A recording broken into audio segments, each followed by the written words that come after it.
Welcome viewers. Today we will be talking about genetic analysis of recombination in bacteria. To start with, let's have a look into the definition of recombination. Recombination basically is the breaking and joining of DNA to form new combinations of DNA. Broadly, it can be divided into different categories. To start with, the first one is homologous recombination. In homologous recombination, as the name indicates, genetic recombination occurs between DNA sequences which are similar or identical. It is widely used to DNA repair during replication processes. We have also seen the involvement of homologous recombination in the event of meiosis. It is also seen during the horizontal gene transfer in bacteria. Ma'am, only homologous sequences are responsible for recombination.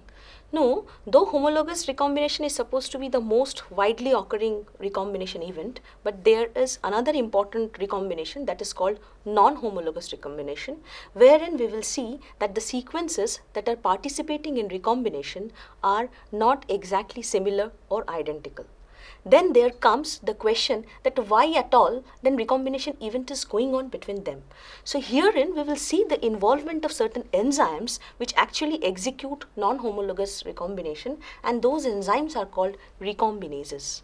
We will see that these are occurring whenever there are certain mistakes during cutting and joining of DNA, as we have seen the involvement of topoisomerases, which is the most important example of non-homologous recombination executing enzyme. This generally depend on specific enzymes, as I said. So then non-homologous recombination can again be divided into different categories, right? Out of which number one is transposition by transposons. Next comes the most important one called site-specific recombination. It occurs during the integration and excision of bacteriophages inside the bacterial genome. In today's lecture, basically we will be focusing on site-specific recombination or different categories of non-homologous recombination that are occurring in bacteria and bacteriophages. We will also see that another category of non-homologous recombination is the involvement of enzyme called inversion. Inversion of the DNA is also an example of non-homologous recombination. Another example is resolution of co-integrates by enzyme called resolvases. So before getting into finer details of these techniques, I will be failing in my duties if I forget to mention the name of the scientists that have actually established the pathway of recombination. So the journey started with the finding of William Batesman and Reginald Punnett in the year 1911, wherein he could establish that the different physical traits which can be inherited together in some occasions, and in some occasions they have seen that the traits are inherited separately. So therefore people started thinking that something is happening other than the normal thing that was being defined by Gregor Mendel. So some variation from the Gregor Mendel's concept of genetics started emerging. Then the important contribution came from Barbara McClintock and Harriet Crichton.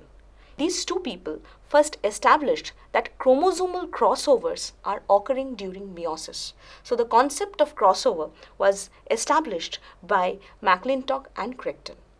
Similarly, Carl Stent owes a very important role wherein he showed that this recombination events may take place in mitotic cells like white blood cells and skin cells as well. And we are really indebted, means bacteriologists are really indebted to Joshua Lederberg for his contribution in the year 1947, wherein he could show that bacteria which have got haploid genomes are capable of genetic recombination. And this establishment led E. coli to be used as model organism for all genetic studies, and for his contributions he was awarded Nobel Prize in Medicine in the year 1958. So these are the few scientists I could name. Now let's have a entry into site-specific recombination. So what are the basic important aspects of site-specific recombination? Number one is it occurs between specific sequences or sites in DNA. And as I said, they are promoted by enzymes called site-specific recombinases, which recognizes two specific sites in DNA and promote recombination between them. So the regions of homology are usually too short for normal homologous recombination to take place. That's why we need the help of certain enzymes to execute this site-specific recombination. Next, the first enzyme which executes site-specific recombination is integrase. All of you must have heard the name of integrases, which are responsible for integration of lambda phages inside the bacterial chromosome. So what integrases does that they recognize two sequences in DNA and promote recombination between them. But the interesting part is that these two sequences are residing in two different DNA molecules. First DNA molecule is the phage DNA molecule, and that site is called as the ATP site. And the second important molecule or the DNA molecule which is being recognized by the integrase is called ATB site, which is part of the bacterial genome. So this integrase, what it does, that it recognizes these two sequences and carry on the integration of lambda phage inside the bacterial genome. Similarly, we can see that as integrases are responsible for insertion of bacteriophages inside the bacterial genome, leading to the generation of prophages, we also have the reverse reaction wherein integrases join hands together with another enzyme, site-specific enzyme called excisase or excisionase. They join hands together to carry on the excision of the lambda phage from the bacterial chromosome. Next, we will be talking about another kind of site-specific recombinases is called resolvases. The resolvases are the most important example that comes in our mind is the gamma delta resolvase. Next, the important feature of resolvases is that we will see that during replication of plasmids, sometimes it may happen that the plasmid undergoes dimerization. And as you know that if the plasmid is a low copy number plasmid and it has undergone dimerization, then it is obviously creating some sort of problem during partitioning of the plasmid. So it is very much essential for some enzymes to come and to recognize that dimer and to convert it into a monomer. And under such circumstances, resolvase comes us and helps us in disintegrating this dimer into a monomer. How it happens? As you can see that there are SER sequences within this dimer, and these are being recognized by the enzyme called XCRCD. This is called the resolvase enzyme. It will recognize these SER sites and it will lead to the conversion or breaking down of the dimer into two monomers. The next important site-specific enzymes that comes in our mind are called DNA invertases. The most important application of this DNA invertases is lying in the phase variation in Salmonella species. So these invertases are being used by bacterial systems to evade the host immune system. You might be thinking of that how Salmonella uses invertase to evade our own immune system. So the thing is that the flagella of Salmonella is supposed to be the most antigenic component against which the host immune system will start raising some antibodies. So what it does, by utilizing its invertase system, it will execute or it will exhibit or synthesize two different categories of flagella. One is called H1 type flagella and second one is called H2 type flagella. So herein you can see that this invertase sequence has got inverted sequence plus invertase enzyme is lying here, and in between there lies a promoter. And this promoter, when it lies in one orientation, it is capable of synthesizing the H2 flagellin, means which codes for H2 flagella. And at the same time it codes for a repressor that represses the synthesis of H1 flagella.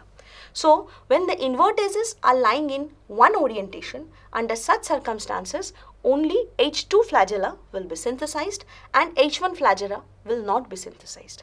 On the other hand, when this thing undergoes reversion, we will see that this leads to removal of the promoter sequence, and as a result of which there will be no synthesis of H2 flagellin or the repressor protein. And therein we will see that from a separate promoter we can see the synthesis of H1 flagellin. So this is just because of this invertase sequences, and this mechanism is really helping the bacteria to combat the stress that is being created, that can be created by the immune system. So they are befooling the immune system by synthesizing two different kinds of flagella.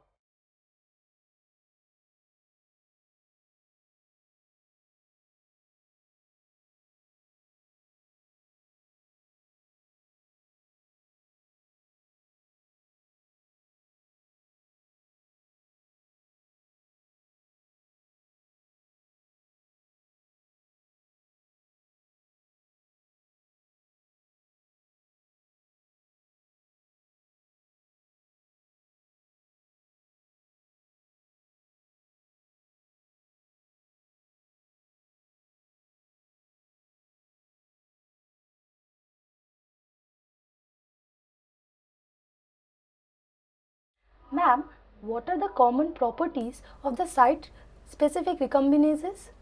Yeah, you have rightly said that, as I said, that these three enzymes all are site-specific recombinases, then they must be categorized into some different categories on the basis of certain common features.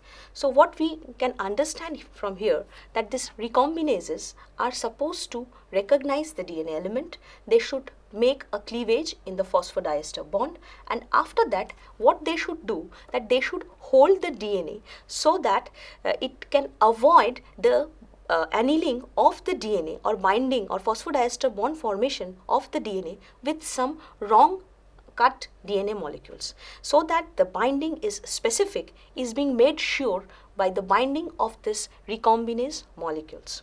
So in all, we can categorize them into two different categories on the basis of the amino acids which are playing the catalytic role in executing recombination.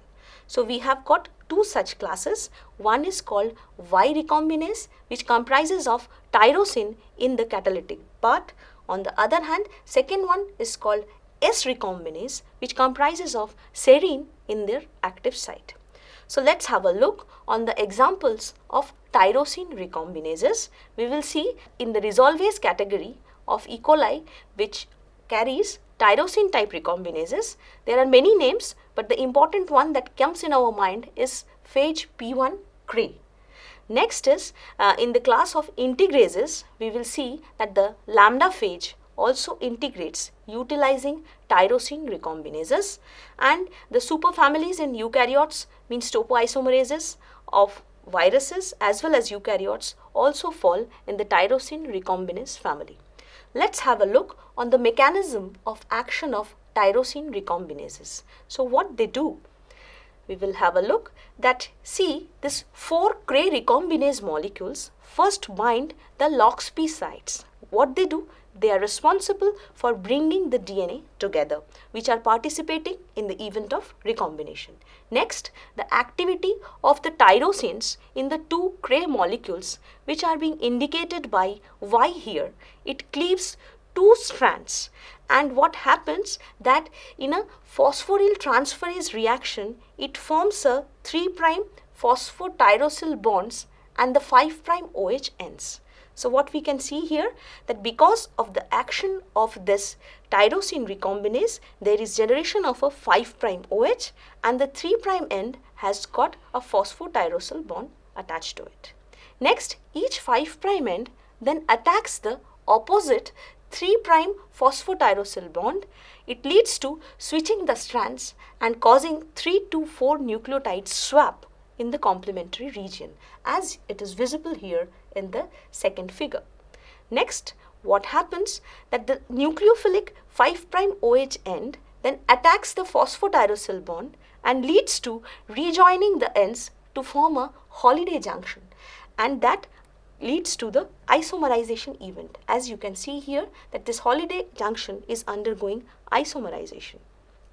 Next step is essentially the repetition of first steps, but the other two Cray molecules which were also present there, as I said there were 4, initially 2 were working, then they cut the other 2 strands by a phosphotransferase reaction as before, and the strands are exchanged and rejoined to form the 2 recombinant DNA molecules.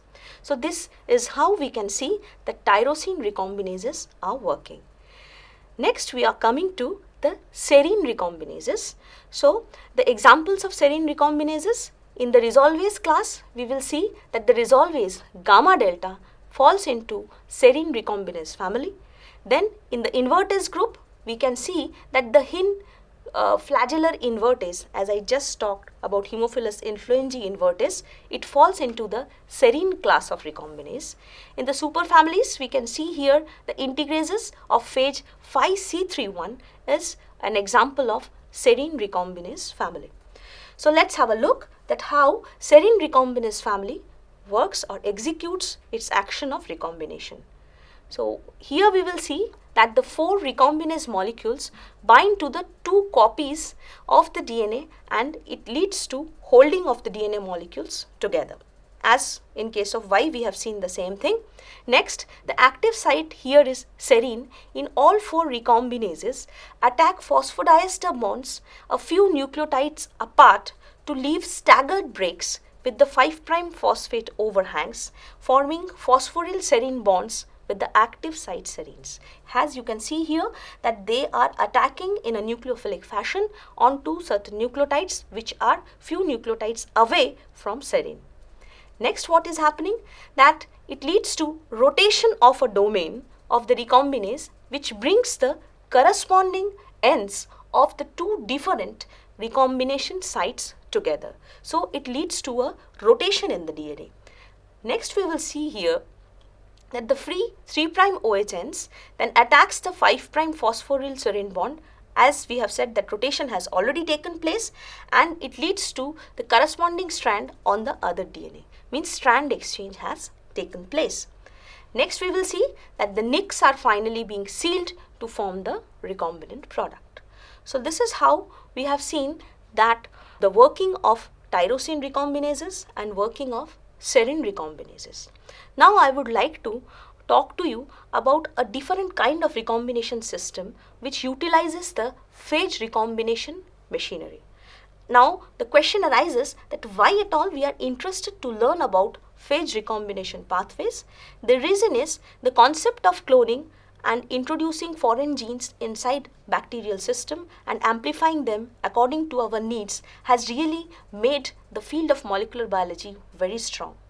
But even though we have been able to introduce large amounts of DNA, but we are struck when we do want to introduce DNA which are greater than 10 kbs in size into the genomes of some bacteria. Under such circumstances, the concept of cloning or in vitro synthesis of DNA fails. So really we need to depend on some other technologies, and that is mostly dependent on the recombination pathways.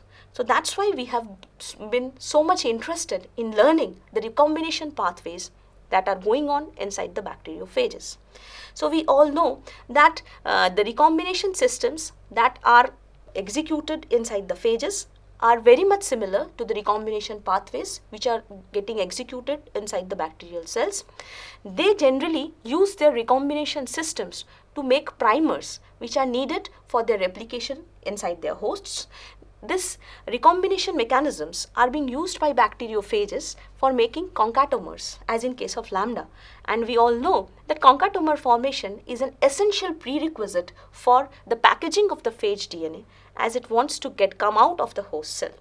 So we have seen that recombination is helping not only in replication but also in packaging.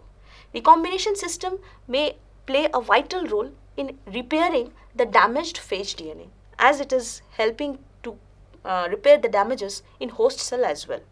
Phage recombination system may be important for exchanging DNA between related phages, which brings diversity in the genomes of the bacteriophages. So let's focus on the lambda red system or recombination system. As we all know that lambda is supposed to be the most well studied bacteriophage. So here we can see that the lambda red system comprises of genes called exo and bet, wherein exo gene codes for an exonuclease that degrades one strand of the DNA from the 5' end and leaves a 3' single stranded tail. And what is the function of bet gene? It is known to help the renaturation of the DNA and to bind to the lambda exonuclease. So this pathway actually does not require the Rec-A protein, since it has its own synapse forming protein called BET. So BET protein is capable for making the synapses. So here what we can infer that lambda phage, if it gets entry inside the host cell, it is not depending on the recombination pathway of the host cell. Then we are coming into a new technology called Recombineering, which is being used to introduce large stretches of DNA inside the bacterial host using the recombination systems which are present inside the bacteriophages. So how we execute the pathway? So let's have a look that they start the journey with a defective lambda prophage. So why we are calling it defective? Because many genes of lambda are deleted except the recombination red genes which are kept intact. So red gene comprises of 3 other genes, GAM, BET and EXO. So what is happening? First, the cells are heat inactivated. Why we have inactivated the heat? Because the lambda repressor is being inactivated and it induces the expression of the red genes. It means by heating we have switched on the synthesis of GAM, BET and EXO. Next step will be the cells are made competent for electroporation, and what we do, the large PCR fragment which we want to introduce inside the bacterial host genome is being electroporated inside the host cell. And why we have actually the GAM gene is being activated, which leads to inactivation of the REC-BCD enzymes which are present inside the host cell. Why? That REC-BCD was capable of degrading single-stranded DNA. So our PCR product would have been degraded. So to give protection to the PCR product, we have inactivated the REC-BCD taking help of the GAM gene. Next step will be the EXO gene then possesses the fragment for recombination. What it does, that EXO is an exonuclease and it plays the role of REC-BCD, degrading one strand of a double-stranded DNA from the 5' end. Thereby it is exposing the 3' overhang single strand for strand invasion. Then what happens, that the BET gene codes for an enzyme called BET which plays the role of Rec-A. Means here we can see that Rec-BCD is being complemented by the EXO gene product and the Rec-A gene product is being complemented by the BET gene product, which leads to the synapse formation and strand exchange with the complementary DNAs in the cell. So the cell in which PCR fragments has recombined with cellular DNA so that the sequence containing the antibiotic resistance gene has been replaced with the corresponding sequences in the cellular DNA. Then we can select the recombinant cells on the basis of antibiotic selections. So let's summarize that how the event has been executed. See here, we can have the drug cassette indicated by R, wherein the 2 flanking ends are small r1 and r2. And the target gene is indicated by A, which is being flanked by sequences called small a1 and a2. So it is this target region wherein we are trying to introduce this R gene. So what will be the steps? We have synthesized primers and we have amplified the PCR product in such a way that the R gene which is to be introduced is being flanked by sequences A1R1 and R2A2. After that, what is happening, that once we make the cells competent for electroporation, we have introduced this linear DNA inside the host cell. We have inactivated, as I said, the Rec-BCD to give protection to the linear DNA, and we have also switched on the GAM gene, the EXO gene, the BET gene, which are responsible for integration of this red colored antibiotic resistance cassette and replacement of this sequence from the host DNA. So we can select this recombinant cells on the basis of the antibiotic selection marker.